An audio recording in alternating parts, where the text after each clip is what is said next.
Another police officer is in critical condition in Mississippi after he was shot point blank in the face. This is the latest in a string of attacks on police. The National Fraternal Order of Police responding, tweeting out 7 officers have been killed serving their communities in the last 6 days. Please pray for their families. In the meantime, critics of the president point out that he has been notably silent. The sheriff of the officers killed in Maryland recently penned an open letter to President Obama saying, quote, "Mr. President, your silence about these events speak volumes. P.S. I'll be standing outside in the cold next week with my deputies for the funerals of the Harford County deputies. I will save you a spot next to me." Radio host and Fox News contributor David Webb with me now. David, it's great to see you. Good so that's to see a you. pretty strong letter to the president, and an open one at that, inviting President Obama to come to some of these services for the fallen police officers. What is your take? Absolutely open, absolutely frank, and if anyone doesn't want to buy my side, the officer's side, look at the record of President Obama and how he has reacted to law enforcement. He sees them like he sees the troops, as a prop to be used.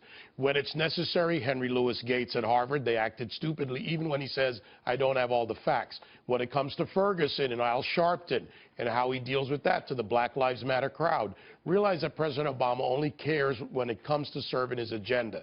And I'm someone who has worked with a lot of agencies, spoken to a lot of these cops around the country. They feel left out. And look, in this country, we have 300 million people plus.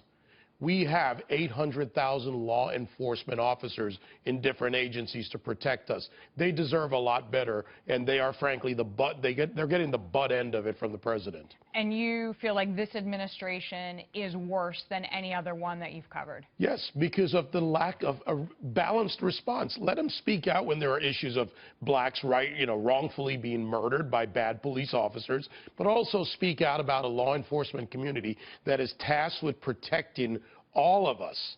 And this is why it's so important that we keep the cultural structure together. Without that structure, our society falls apart. So, David, Kevin Jackson was with us, and he actually called out some of these events. Here's his comment. The climate that we're in with the Department of Justice and what's happened in Ferguson and actually all around the country has sort of led to this epidemic of police killings. I mean, he calls it an epidemic, right? So equally strong in language. Right. There is a problem in this country. There is a broken trust. It goes so much bigger.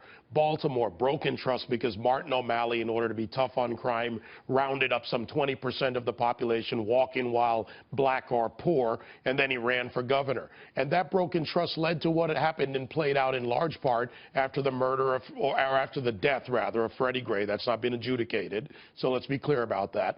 And the broken trust in communities where the police are part of the picture, in large part because the police deal with you as a community at the worst point. They meet you at a crime, at an accident, which is good when they show up to help you, but realize that the interactions between community and the police happen before they deal with the courts and the system. That's a great point about timing. David Webb, thank you as always joining me there.